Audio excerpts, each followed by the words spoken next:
వివేక హత్య కేసులో అవినాష్ రెడ్డి ఎంక్వైరీ తర్వాత ఇన్వెస్టిగేషన్ తర్వాత రోజుకు కొత్త వ్యక్తులు కొత్త రహస్యాలు బయటికి వస్తున్నాయి. అసలు ఏంటి మర్డర్ ప్లాన్స్ ఏంటి? ఎవరు నవీనట అంతా ఇప్పుడు చర్చ అంతా కూడా నవీన్, ఆయన కూడా పులివెందులే అని చెప్తున్నారు. అతను వైఎస్ భారతికి అంటే పిఏనా లేదా అనుయాయుడు అంటే వాళ్ళకు సంబంధించినటువంటి మనిషిగా అతను ఉన్నాడు. అతనికి ఎవరైతే వైఎస్ అవినాష్ రెడ్డి ఆ హత్య జరిగినటువంటి రోజు, వైఎస్ వివేక హత్య జరిగినటువంటి రోజు రాత్రి అనేక సందర్భాల్లో ఆయనకు ఫోన్ చేశాడని, అనేక సందర్భాల్లో అంటే హత్య జరగక ముందు, హత్య జరిగిన తరువాత ఈ రెండు సందర్భాల్లో ఫోన్ చేశారు అనేటువంటి చర్చ లేదా విమర్శలు బలంగా వినిపిస్తున్నాయి. నిన్న central bureau of investigation CBI వాళ్ళు వైఎస్ అవినాష్ రెడ్డిని విచారించేటువంటి సమయంలో అసలు మీరు ఈ వ్యక్తి ఎవరు, మీరెందుకు ఇతనికి ఫోన్ చేశారు, ఇతను ఆ టైంలో మీరు ఫోన్ చేసినటువంటి టైంలో ఆయన ఎక్కడైతే తాడేపల్లి లొకేషన్లో ఉన్నారు, అసలు ఆ వ్యక్తి ఎవరు అని అడిగినప్పుడు దానికి ఆయన సరే ముందు కొంత చెప్పినా చెప్పకపోయినా చివరికి అతను వైఎస్ భారతి గారి పిఏనో లేకపోతే వైఎస్ భారతి గారికి సంబంధించినటువంటి వ్యక్తి అనో చెప్పటం జరిగిందట. ఆ సందర్భంలో సిబిఐ వాళ్ళు ఇప్పుడు ఎవరైతే ఈ నవీన్ అనే వ్యక్తికి నోటీసులు ఇవ్వటం జరిగింది. ఇప్పుడు ఎవరైతే ఆ పక్కన ఫోటోల్లో కనిపిస్తున్నటువంటి వ్యక్తికి అది ఫ్లైట్ ఎక్కించేటప్పుడు ఆ పక్కనే ఉన్నాడు, వాళ్ళ ఫ్యామిలీతో కలిసి ఫోటో దిగాడు. అంటే భారతి గారు, జగన్మోహన్ రెడ్డి గారు అతను కలిసి దిగిన ఫోటో. జనరల్గా అలా వెరీ రేర్ కేసు, అలా అవకాశం ఉండదు. అలా ఎవరు అట్లా దిగటం అనేది, జగన్మోహన్ రెడ్డి గారితో ఫోటోలు దిగవచ్చు, కానీ భారతి గారు జగన్మోహన్ రెడ్డి గారు కలిసి ఉన్న ఫోటో దిగటం అంటే అది ఒక చాలా ప్రయారిటీ లిస్ట్ ఉంటే మాత్రం సాధ్యమైద్ది. మరి అలా అతను ఇంట్లో ఫోటో దిగాడు. మరి కాబట్టి తన అనుయాయులు అని అనుకుంటున్నారు. ఈ నేపథ్యంలోనే అతనిని విచారించినటువంటి సమయంలో ఏంటి ఆ టైంలో ఎందుకు ఇతనితో మాట్లాడాల్సి వచ్చింది, ఈ ఫోను ఎవరైతే నవీనే మాట్లాడా లేదా అవినాష్ రెడ్డి నవీన్ అంతసేపు మాట్లాడుకోవాల్సిన అవసరం ఏముంది, ఈ కేసుకు సంబంధించి ఆ టైంలో మాట్లాడుకోవాల్సిన అంశాలు ఏముంది, ఇది కాకుండా వేరే ఏమీ లేవు కదా. అంటే నువ్వు భోజనం చేసావా, నువ్వు పడుకున్నావా, దుప్పటి సరి చేసుకున్నావా, ఫ్యాన్ వేసుకున్నావా, ఏసీ పనిచేస్తుందా, లేదా ఇలా అడగాల్సిన అవసరం ఉండదు ఆ టైంలో. అంటే అర్ధరాత్రి అంటే ఈ కేసుకు సంబంధించి మాట్లాడారు. ఈ కేసుకు సంబంధించి హత్య జరిగింది 3:33 దీని ముందు దీని తర్వాత మాట్లాడారు అనేటువంటి విమర్శలు వస్తున్న నేపథ్యంలోనే దీన్ని ఎలా అంటే మీరు ఇతనే నవీన్ తోటే మాట్లాడారా, లేదా ఆ ఫోన్ని ఇంకెవరికన్నా ఇచ్చి మాట్లాడిచ్చారా, ఇంకెవరికన్నా అంటే భారతి గారి పిఏ కాబట్టి భారతి గారికి ఇచ్చి మాట్లాడిచ్చారా, లేదా జగన్మోహన్ రెడ్డి గారికి ఇచ్చి మాట్లాడిచ్చారా, లేదా ఇంట్లో ఉన్నటువంటి ఇంకెవరికన్నా ముఖ్యులకి ఎవరికన్నా ఇచ్చి మాట్లాడిచ్చారా, లేదా ఇంకెవరితో ఆయనే మాట్లాడా, నవీనే మాట్లాడాడు అనేటువంటి డౌట్స్ ఇప్పుడు సిబిఐకి వచ్చిన నేపథ్యంలో నవీన్ ఇన్వెస్టిగేషన్కి రమ్మని నోటీస్ ఇవ్వటం, నవీన్ హాజరైన తర్వాత దీనిపై నవీన్ ఏం చెప్తాడు సిబిఐకి, అందుకే నవీన్ని పిలిచారు అనేటువంటిది చర్చ జరుగుతుంది. ఇప్పుడు ఉన్న ఇంకొక వ్యక్తికి కూడా అని చెప్తున్నారు, కె హరిప్రసాద్ అనే వ్యక్తికి కూడా అని చెప్తున్నారు. అయితే మనకు అందుతున్నటువంటి సమాచారం ప్రకారంగా నవీన్ అలియాస్ కె హరిప్రసాద్ అని ఆయనే పిలుస్తారు, రెండు పేర్లు కూడా అతనే అని చెప్తున్నారు. ఇంకొక వ్యక్తికి కూడా ఇచ్చారని చెప్తున్నారు. ఆ వ్యక్తి కూడా అత్యంత ముఖ్యమైనటువంటి వ్యక్తికి ముఖ్యమైనటువంటి సన్నిహితుడని చెప్తున్నారు. మరి ఆయన ఎవరో కూడా మరి తెలవాల్సింది. అంటే చాలా కొద్ది కన్ఫ్యూజన్స్ తోటి బయటికి సమాచారం వస్తుంది. ఎందుకంటే సిబిఐ వాళ్ళు పూర్తి సమాచారాన్ని ఎవరు, ఎందుకంటే వాళ్ళు ఇన్వెస్టిగేషన్లో ఉంచుకుంటారు. బట్ ఇప్పుడు ఈ కేసులో ఆ రోజు వైఎస్ వివేకానందరెడ్డిని 3:33 ప్రాంతంలో చంపారన్నప్పుడు ఆ టైంలో YS Avinash Reddy phone calls list ఒక 2 గంటల ముందో లేదా 10 గంటల తర్వాత నుంచి ఉదయం 7 గంటల లోపు ఎవరెవరికి ఫోన్స్ వెళ్ళినాయి, ఎంతసేపు మాట్లాడారు అన్నప్పుడు ఇది ట్రేస్ అయింది. మరి అదేవిధంగా వైఎస్ అవినాష్ రెడ్డి ఫోన్ నుంచి దేవిరెడ్డి శంకర్ రెడ్డి ఫోన్కు కూడా ఫోన్స్ వెళ్ళాయని, మరి దేవిరెడ్డి శంకర్ రెడ్డి ఫోన్ లిస్టు తీసినప్పుడు ఇటు వైఎస్ అవినాష్ రెడ్డితో పాటు ఎవరైతే ఈ నవీన్ అనే వ్యక్తికి కూడా శంకర్ రెడ్డి దగ్గర నుంచి ఫోన్స్ వెళ్ళినట్టుగా చెప్తున్నారు. అంటే అటువంటి డౌట్స్ కూడా ఉన్నట్లున్నాయి. మరి వీటన్నిటిని వెరిఫై చేసుకునేటువంటి నిమిత్తంలో ఉన్నారు. అంటే వాళ్ళు ఎవరికో ప్రమేయం ఉందని కాదు, అంటే అనుమానాలు. ఎందుకంటే ఇంత పెద్ద కేసులో ఇన్ని అనుమానాలు ఉన్నప్పుడు సిబిఐకి ఇన్ని ఆటంకాలు ఎదురైనప్పుడు, సిబిఐ ఈ కేసులో ముందుకు వెళ్ళటానికి లేకుండా వాళ్ళ మీదే కేసులు పడుతూ ఉన్నప్పుడు, ఇటువంటి ఇంత క్రిటికల్ సిచ్యువేషన్ ఉన్న కేసు నేపథ్యంలోనే ఇప్పుడు దీనిని విచారణని వేగవంతం చేసేటువంటి ప్రక్రియలో, అంటే ఎక్కడో స్విచ్ చేస్తే ఎక్కడో లైట్ వెలుగుతుంది అన్నట్టుగా, ఎక్కడో అవినాష్ రెడ్డిని పిలుచుకొచ్చి వీళ్ళు కాల్ డేటా తీస్తే ఎక్కడో తాడేపల్లి దగ్గర ఉన్నటువంటి నవీన్ దొరికాడు. మరి నవీన్ తోటి మాట్లాడిన సంభాషణలు ఏంటని నవీన్ విచారించినప్పుడు, లేదా మరొక వ్యక్తి అని చెప్తున్నాం ఆ వ్యక్తిని విచారించినప్పుడు పూర్తి సమాచారం తెలిసేటువంటి అవకాశం ఉంటుంది.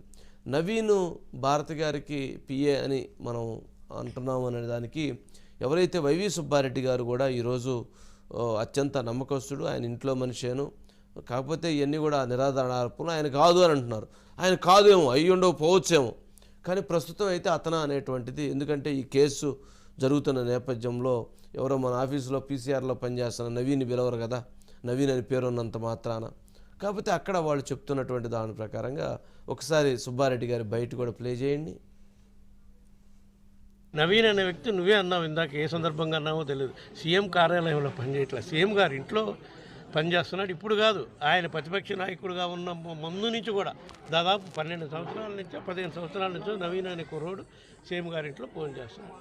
నేను కూడా ఫోన్ చేస్తాను నవీన్కి. ఎప్పుడన్నా భారతమ్మ గారితో ఏమన్నా మాట్లాడాలంటే, ఆరోగ్య విషయం తెలుసుకోవాలన్నా, నాకు ఏదన్నా నేను ఇంట్లో కుటుంబానికి సంబంధించిన విషయం ఏదైనా చెప్తాను, నవీన్కే ఫోన్ చేస్తాను అంతే. నోటీసులు వచ్చిందో లేదో నాకైతే తెలియదు, కానీ వస్తే పోయేస్తాడు, తప్పే ఉంది. ఫోన్ చేశారా లేదని అడుగుతున్నారు అంతే కదా. అసలు వాళ్ళ విషయాలు, సిబిఐ విషయాలు వీళ్ళిద్దరికీ ఎట్లా తెలుస్తున్నాయో నాకు అర్థం కావట్లా. ముందు దీని మీద సిబిఐ ఎంక్వైరీ అయ్యాలి. బాగానే ఉంది మాట్లాడడానికి భారతంతో అంటే ఆయన కూడా అదే చెప్పారు. నేను 12-15 సంవత్సరాల నుంచి ఉన్నారు, ఏదైనా నేను కూడా అతనికే ఫోన్ చేస్తాను, ఆయనకి ఫోన్ చేస్తే ఆయనే భారతమ్మ గారికి ఇస్తారని. ఇక్కడ 2 అంశాలు చూడాలి.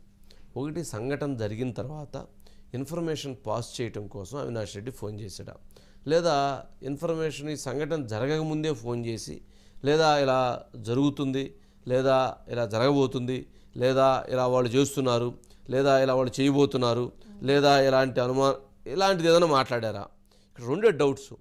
అయిపోయిన తర్వాత చేసి ఇలా జరిగింది, ఎవరో మరి చేశారు అని చెప్పున్నారా, లేదా జరగక ముందే ఫోన్ చేసి ఇలా చేస్తున్నాము, లేదా ఏం చేయమంటారు, లేదా ఏంటి అని ఏమైనా ముందుగా అడిగారా.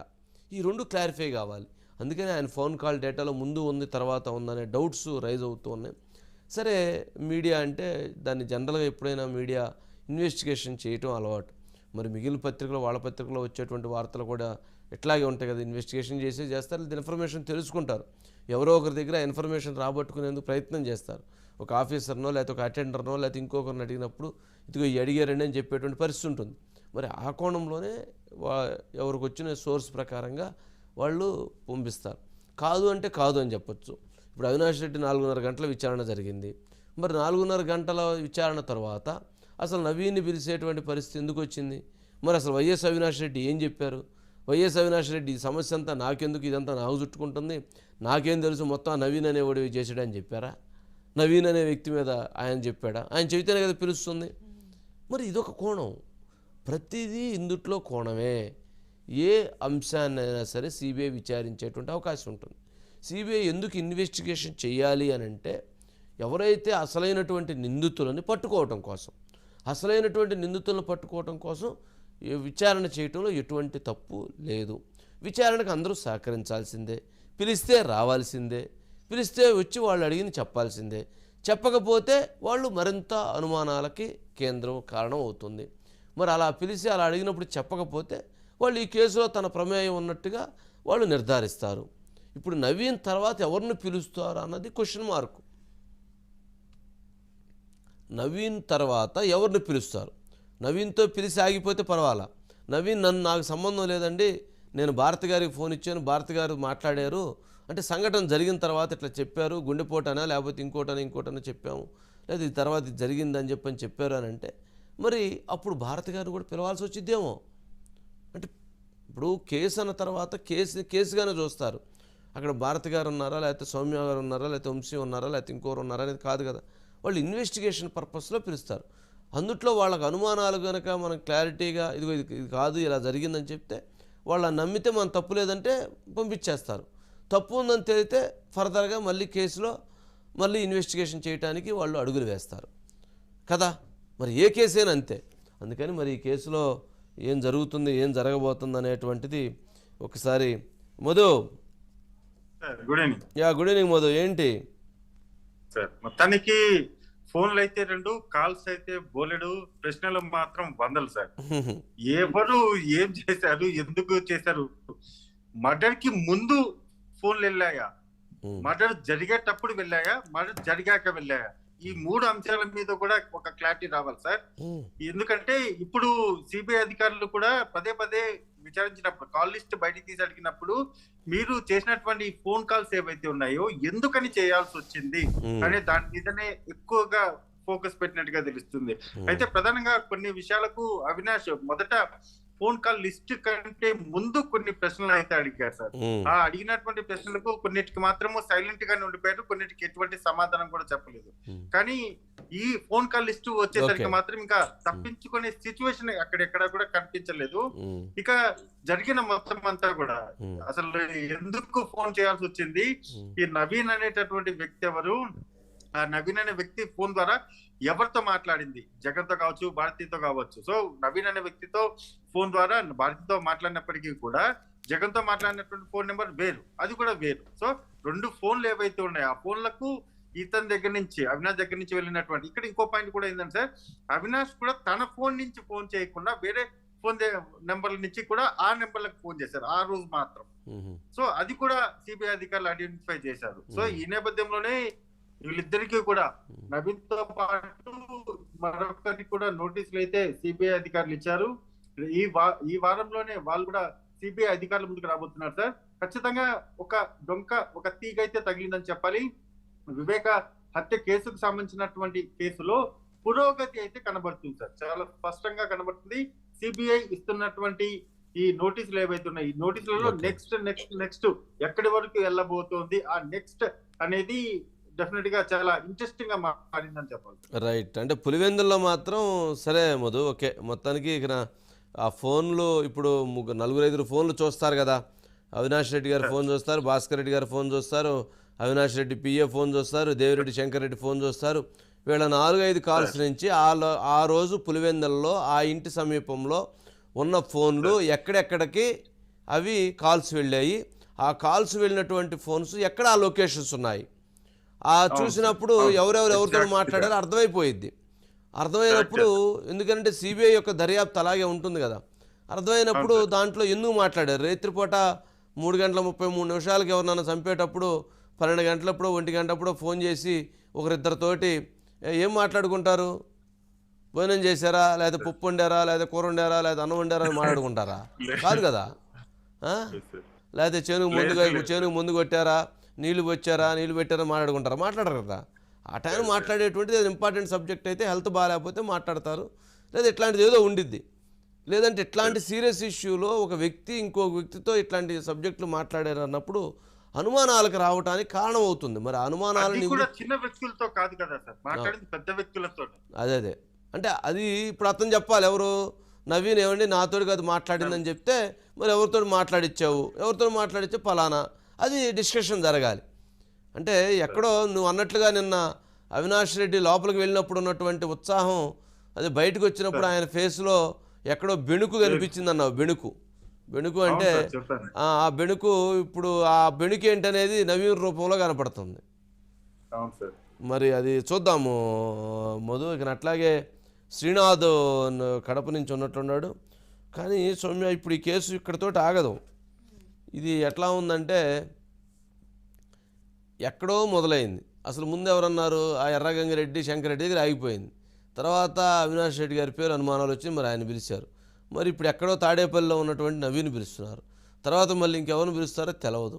మరి ఇటువంటి నేపథ్యంలో ఈ కేసు ఖచ్చితంగా ఒక ఎవరు ఊహించిన దానికంటే కూడా బ్లాక్ బస్టర్ అంటాం కదా, అట్లాంటిగా ఉండబోతుందా అన్న డౌట్ వస్తుంది. మరి అలాంటి పరిస్థితులు, అలాంటి పరిణామాలు ఉంటాయా, ఉండవా, అసలు ఈ కేసులో ఏం జరుగుతుంది అనేది కూడా చూడాలి. మొత్తం మీద ట్విస్ట్ ఏంటంటే మొన్న అవినాష్ రెడ్డి వస్తా విజయం గారిని కలిసి రావడం ఇప్పటికి ఎవరికి అర్థం కావట్లా. అసలు అదేంటి ఆ ఇష్యూ ఏంటి అనేది ఎవరికి అర్థం కాని పరిస్థితి ఇప్పటికి కూడా. అసలు మరి ఆయన ఏమైనా బయటకు